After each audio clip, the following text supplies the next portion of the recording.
Hi, this is Daniela Wolf with Bestie Life, the podcast, and this is your community to support you through the little and not so little events that make up your day-to-day life. From the I've got this moments to the I just can't moments.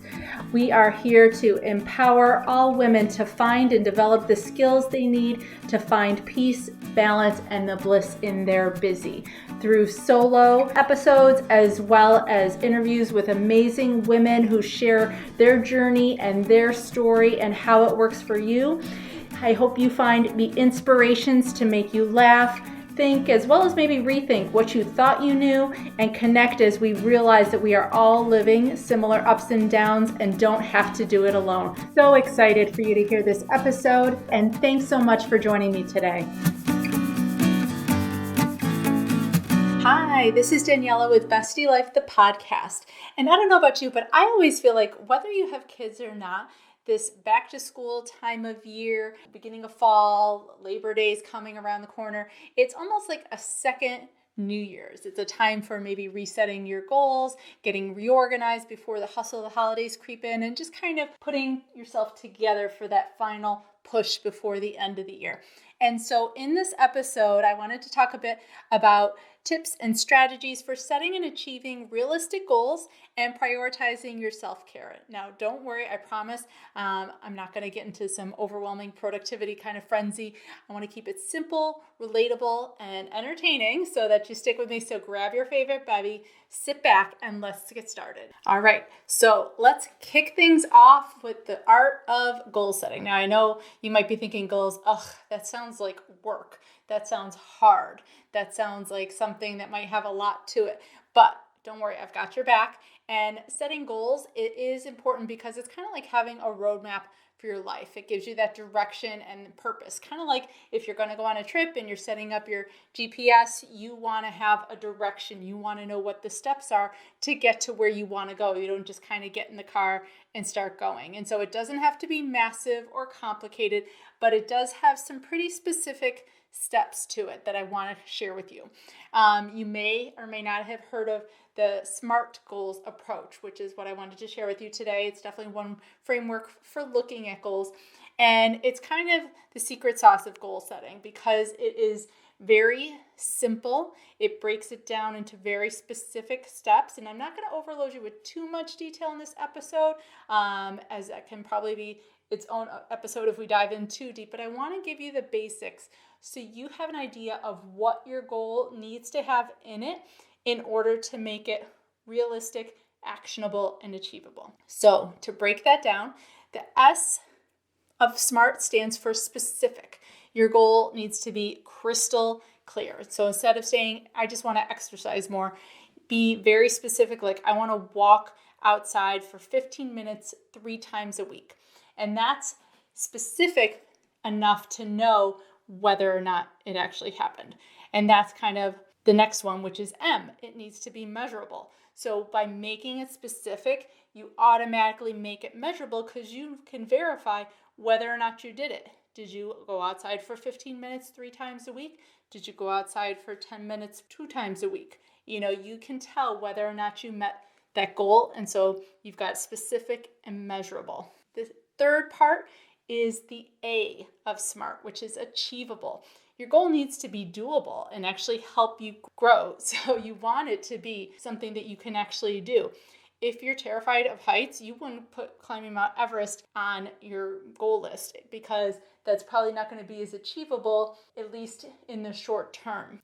Even back to the exercise example, saying you're going to go to the gym for an hour 4 times a week might not be achievable because it's pretty big. And so again, that 15 minutes, something small, something you can actually do is going to help your success in meeting the goal. You can always expand the goal, improve upon the goal, grow on it, but starting off, you want it to be very achievable. So set yourself up for success by, again, keeping it specific, keeping it measurable, keeping it achievable. And now comes the R, which is relevant. What does that mean? Is your goal even actually important to you? Or is it something you just think you, quote, should be doing?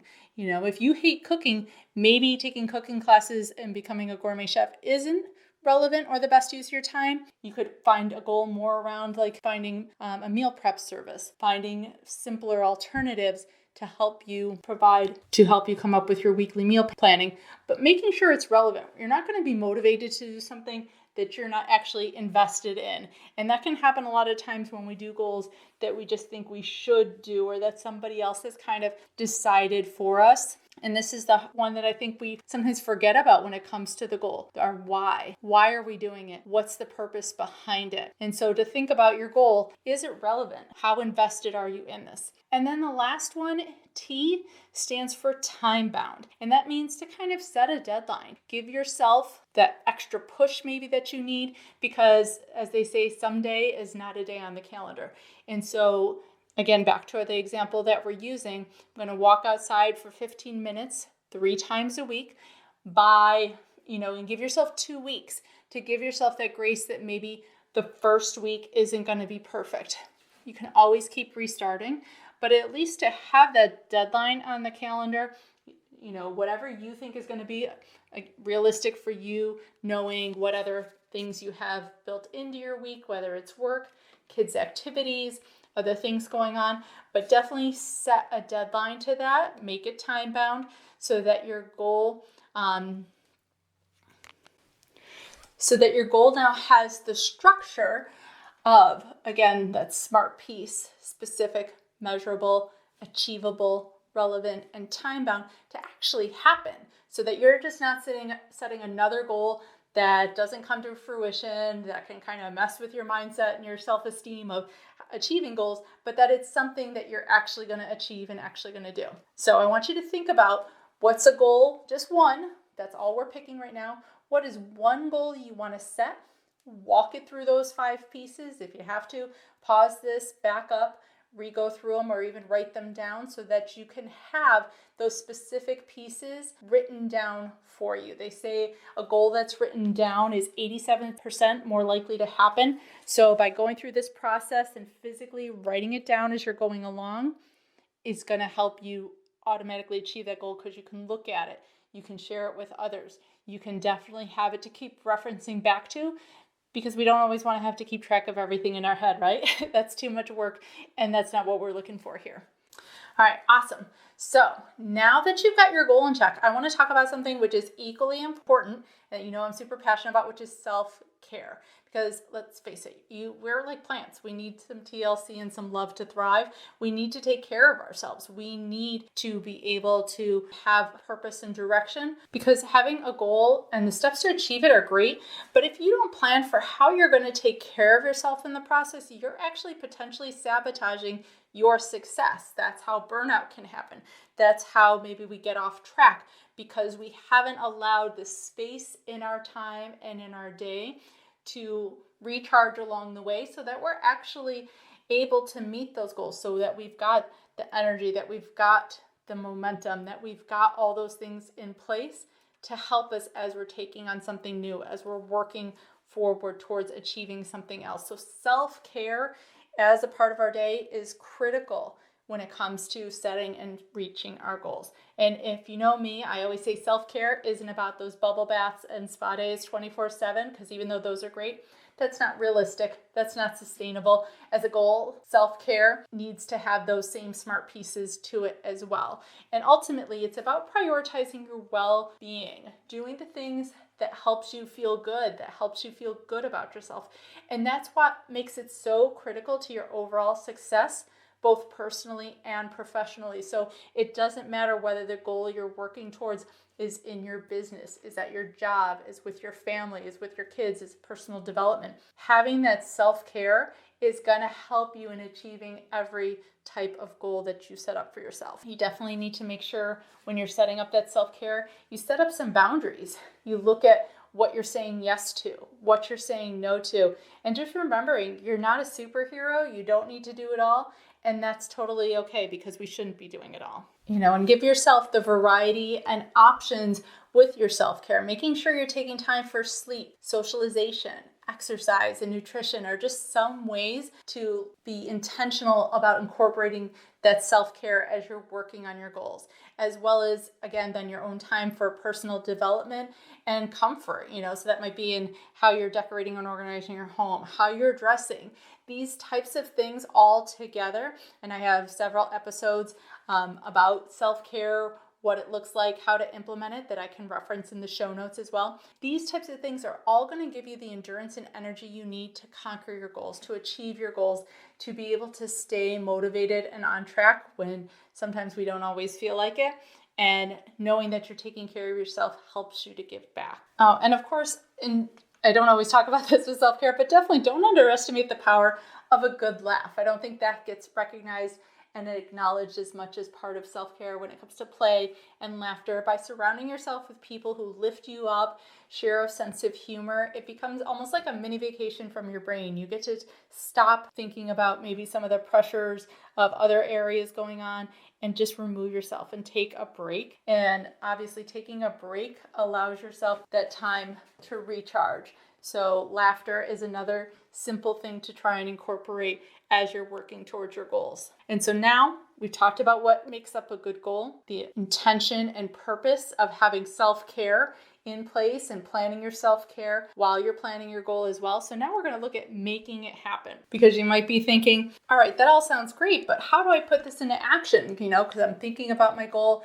and I'm thinking about self-care, and no worries, I've got you, and I've got some practical tips to help you implement it. So the first one is intentionally planning to focus on your goal, kind of like the goal of the day. And yep, like I said, we're just focusing on one. You've already made it very specific, small, actionable, realistic, and time-bound. And so it's kind of like being able to put it into your day as something special, writing it down and making it a non-negotiable in your calendar.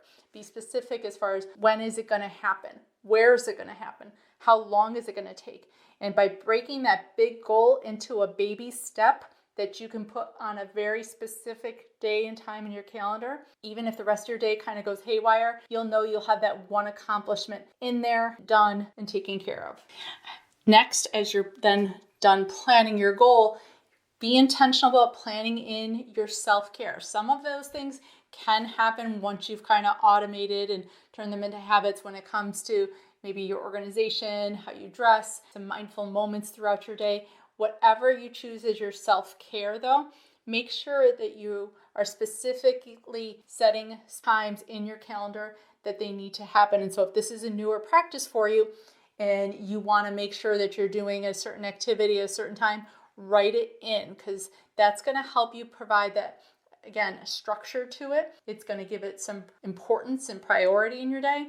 As well as another trick might even be to include some accountability, whether it's with your goal and or your self-care, sharing it with your friends, family members who can cheer you on and kind of gently nudge you back on track when you start drifting is a great way to help make sure that these things happen. And then, of course, let's not forget the power of celebrating our wins, big or small.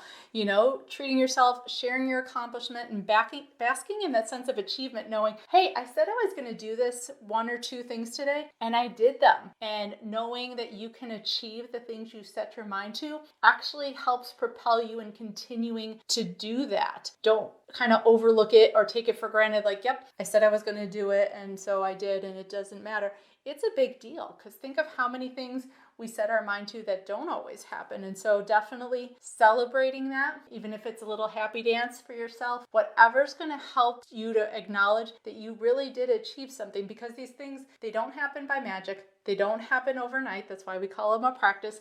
And to give yourself the grace on the days that maybe don't flow as smoothly, you want to put just as much energy that sometimes we can put into beating ourselves up when something doesn't happen. Put that into celebrating. Put that into acknowledging your win and taking care of yourself. All right. And so that's it. That's kind of, in a nutshell, goal setting and self-care. So I know this is kind of a micro episode. I wanted to just touch on this topic because so many times we focus on just the goal and the driven part without making sure we're intentionally including that self-care, and they go together hand in hand, almost like peanut butter jelly, Captain and Tennille, coffee with cream, however you're going to remember it. Goal setting and self-care go together. And so it helps you to find that balance between chasing your dreams and giving yourself a well-deserved break. When you approach them together, it's going to work more cohesively in that way, as opposed to staying solely focused on one and then trying to smoosh the other one in after. When you're more intentional about planning them together simultaneously, they're both going to win. They're both going to happen. And so hopefully this will help give you a little bit of an edge in trying to do that. Like I said, for me, back to school time, it's almost kind of like I'm resetting for these last couple of months, getting back on my game, maybe on some things that slipped over the summer. And I hope that this gives you some of that structure and that motivation to try this out for yourself. Now, if you've listened to this and you're like, that sounds great, but I'm not really sure what I want to start with, what direction I want to move with, or which one to pick first, because I know that can be a super hard part, as well as narrowing it down for ourselves. We have big goals, big dreams, we're ambitious, and we want to do a lot. But like I said, starting off one and small is going to be the most successful. So if you need a little bit of help narrowing that down, grab a spot on my calendar. We can book a free framework focus call to really help you look at this framework and personalize it to help you narrow in on what area is going to be possibly the best one for you to focus on right now, the one that you're going to find the most success with, help you to narrow down some of the steps that you want to take, and look at what is going to be some of the best options for you going forward to help you succeed in these ways. So you can find that. The link will be included below, or it's also on my website, www.bestielife.com. I can't wait to hear how this works out for you. So please let me know in the comments, and I will talk to you soon. Thanks so much again for joining me today. I hope you enjoyed this episode. Please let me know any questions or comments that you have. Also, if you can please leave an Apple 5-star review so that this episode can be shared with more women. There's 2 quotes that I love. Alone we may be strong, but together we are stronger, as well as when women support each other, incredible things happen. So let's be stronger and incredible together, as well as maybe just have some fun along the way. Thanks so much and talk to you soon. Bye.